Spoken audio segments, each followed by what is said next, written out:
Thanks for joining us to this special podcast with apologetics.com. I'm Jacob Daniel, staff apologist here with apologetics.com. It's a privilege to have Reverend Arun Andrews from India. He is Minister at Large and Itinerant Minister with Ravi Zacharias International Ministries. It's a privilege to have you, Pastor. Thank you, Jacob. Privileged to be here. Tell us more about your ministry in India, and also, I think you travel all over the world. Yes, Jacob, thank you so much. It's been a privilege for my wife Miriam and me to serve in two congregations in the city of Bangalore, India. We served there for about 18 years, keeping an open home and also trying to build teams. And during those years, anytime I had the inkling of an itinerant path, I always closed the door in my mind. For me, the parish was my world. But it was about 6 years ago when the Lord called me and brought me to this unique place of joining this team at Ravi Zacharias International Ministries that I moved to recognize something beautiful. I'd always thought the parish is my world, but I was brought to John Wesley's words, which tell you the world is my parish. And as I go about doing my work on this team, it's been a very humbling experience, because Dr. Zacharias is someone I've really admired, and to serve along with him and the team is a great privilege for me. And what brings you here to America? I've been invited to speak at an event hosted by an Indian group in LA, and subsequent to that there have been some other invitations in Irvine and Pennsylvania, so I'm here for those, but it's the first time our kids and my wife Miriam are along with me, and I think the children are loving what they see here and the hospitality and generosity of the American people too. I've had the opportunity to listen to one of your talks, and that really touched me, and I think it could be of great blessing to many who are listening us today. You titled that talk, Returning to Ground Zero. What do you mean by Ground Zero, and what does it mean to return to Ground Zero? Thank you. Jacob, the term Ground Zero really brings you to understand a point on a physical surface that's very close to an explosive detonation.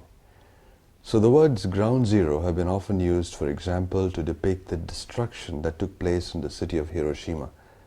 Or more lately, as you look at what happened at 9/11 and the tragedy of the World Trade Center.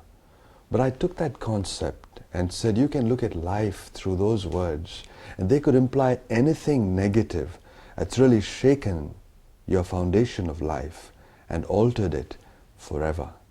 And so when you look at ground zero, that's the image in mind. I'm looking at memories that are really hard to revisit because you're part of the memory. And do you think when you travel around the world and you see people, you meet people, I'm sure being a pastor they would come to you and seek counseling and advice from you. Have you seen them reacting differently to calamities? And how much do you think their worldview affects their response to a calamity? Thank you, Jacob. I think people respond differently to pain all the time. For some, pain speaks of a yesterday they do not want to leave. For others, it speaks of a tomorrow they do not want to face. For some people, it speaks of a million denials. For others, it speaks of the questions, what ifs, that keeps coming back to them. For some, life makes no sense at all. For some others, they don't even want to make sense of it all. For some, God is nowhere in the picture. For others, He is the frame within which the picture hangs. As you look at pain, humanity all across the cultures will respond to pain because we're pain sensitive. But the truth is, we all respond differently to pain. And you mentioned that some people wouldn't even think of wanting to respond or think about pain. Right. And why do you think that happens? Or why would people ignore such an important question of life? Thank you. I think the point about pain, especially in a fatalistic view of life, is that somewhere you're called to surrender to the pain and inevitably even surrender your questions away. And as you look at worldviews, it's certainly interesting that your worldview certainly defines the way in which you look at the problem of pain and the questions with it. My little boy, now grown up, he's 16 now, but when he was about 4 years old, he was at a lunch break in his school, and his teacher, who belongs to a pantheistic worldview, looked at him wasting some food and said, Nihal, you can't waste food because food is God. Okay. 4 years, he thought for a moment and said, ma'am, I think you really have some serious problem. You've got to talk to my dad. He's a pastor and he'll help you to understand this. So did you actually get to meet the teacher? No, I couldn't meet her on that particular question, but we did interact otherwise with her. So in your ministry, do you come across people with that kind of mindset? Of fatalism? Of course, yes we do. Yes we do. And it's hard sometimes to bring them to a view that there is an alternate view where, you know, there is a God who can not only see, but who also can help to alter the circumstances in which you are. A person who is going through pain and suffering would ask what Christianity has to offer. What is there special about Christianity that would help me in this journey of life? What would you say to a person like that? Thank you. When you look at, I think I want to just backtrack a bit on that view, Jacob. When I look at the whole problem of pain and how people respond to it, I want to take you very quickly to 3 windows. Okay. I'm a traveler, and itinerants will tell you, because you're put in different places, one of the things you really rely on is a good window. A good view makes it so much nicer. Whether it's a Phoenix, Arizona desert kind of view, or you're somewhere in a Kowloon section of Hong Kong and you're looking out into the bay, windows are important. And when I look at how worldviews respond, let me bring you 3 views from windows. One is, I call this the window without a view. Out here you hear voices like atheism. You look at a stillborn child, you look at dreams snagged by cancer, you look at the World Trade Center, you look at the Boston bombing, and people, as they look at it from that window, are saying prayer is useless, worship meaningless, devotion purposeless. So the whole foundational argument there is not, is there a loving God at all, but that there is no living God. Okay. So you've got that view. The second view is a window at which you have a hazy view. There could be many voices here, but let me just bring you Rabbi Harold Kushner's voice. A gentleman who experienced the pain of watching his boy Aaron die early at the age of 14 because of a disease that couldn't be controlled. Rabbi Kushner orchestrates the pain of millions around the world who feel such experiences.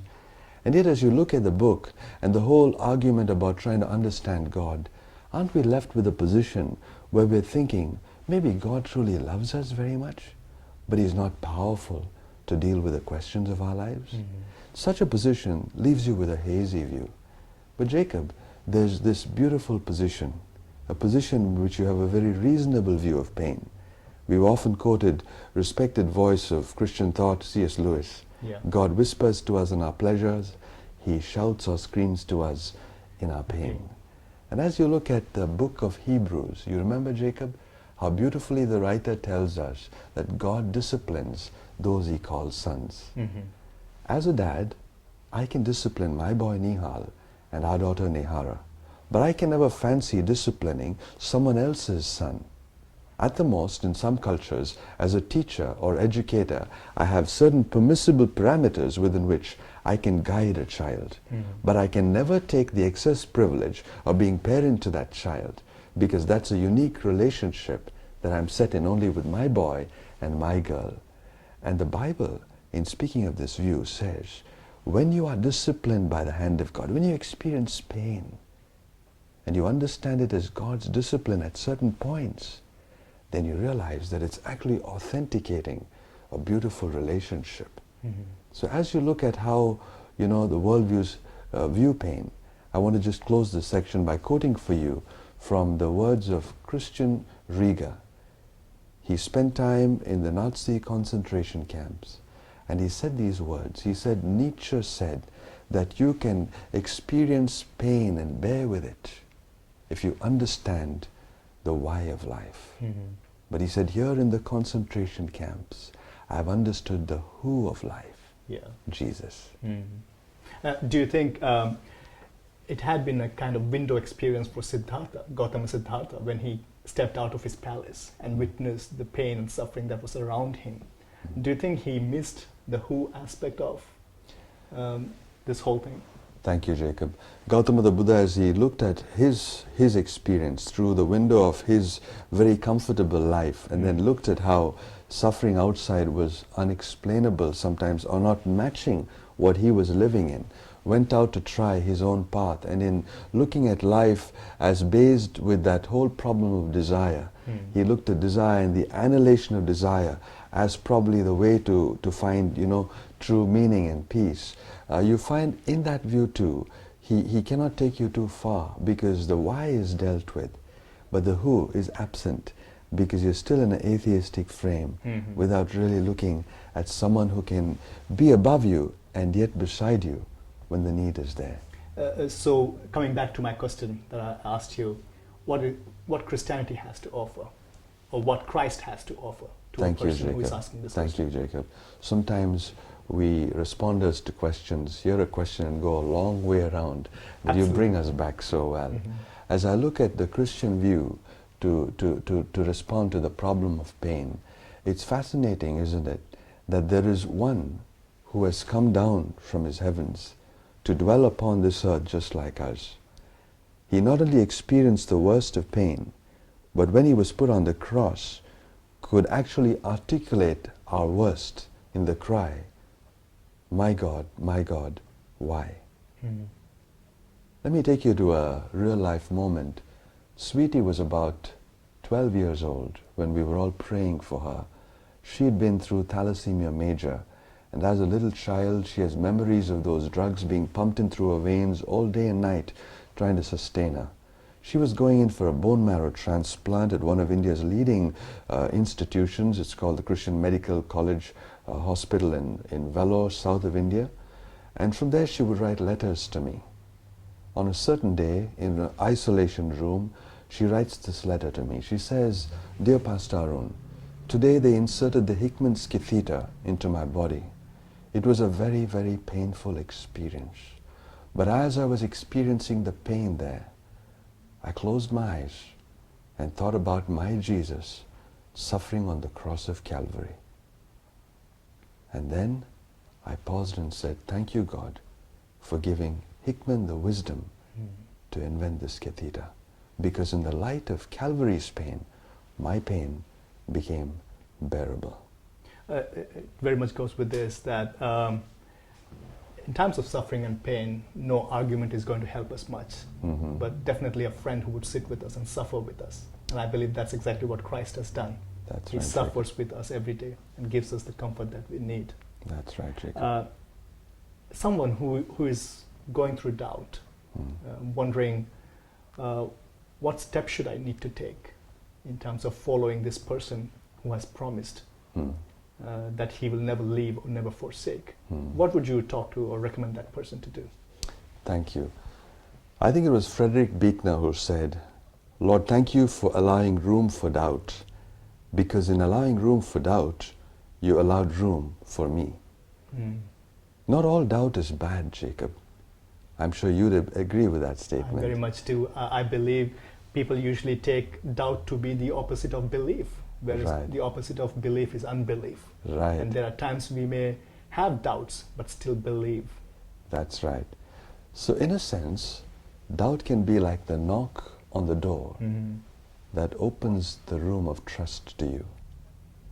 When you look at doubt and you look at reason, you find sometimes we have unreasonable doubts. Illustrations: is there poison in my coffee mug this morning? Is there a dragon in my handbag? Illogical ones, but reasonable ones. Would I be on time to the program today? Would I live to be an 80? Would I get an A grade in what I've appeared for? Reasonable doubts.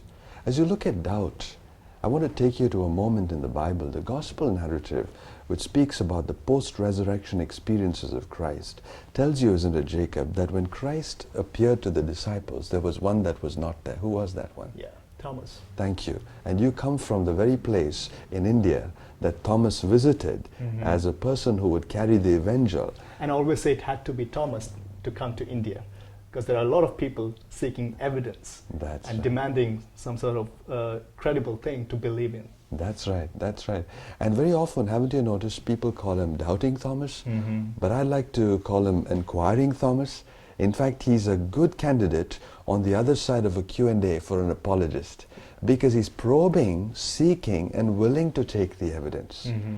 And that's why you find Christ did not dismiss his seeking in John 14. In fact, Thomas's query is the one that Jesus responded to and brought us John 14:6 when he said, I am the way, the truth, and the life. No one comes to the Father but by me. Powerful word. Jesus didn't dismiss him. But think for a moment. Thomas was not there when Christ appeared to the disciples. And he actually, when he heard the news, said, I will believe only if I see and touch. And you notice the Bible says something. It says that for a full week, Jesus did not appear to him.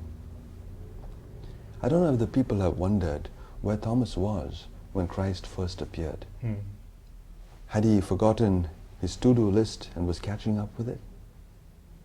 Or was it that he was feeling antisocial, he didn't want to be with his group? Or was there something deeper? Was he reflecting upon the words of Christ, that something would happen on the third day? And was he keeping a distant vigil upon the tomb of Christ? Was it fear? Or was it a spirit of inquiry? And think about this, Jacob. Jesus could have appeared to him the moment he said, unless. But Jesus gave him a whole week to think. And in that week, something powerful is happening. And let me bring this section to a close by connecting it with some very beautiful thoughts that are brought to us by Alistair McGrath in his book, Doubting. McGrath says this. He says, when we look at the stars in the Milky Way, think about it. The stars don't need the darkness to exist, but we need the darkness to see them. Would God create such a darkness in the life of one person so that he can see the light? Would God so carefully deal with us to remind us, as Buechner said, oh God, if there's room for doubt, you've given room for me? Thomas's story says yes, because you'll notice it beautifully.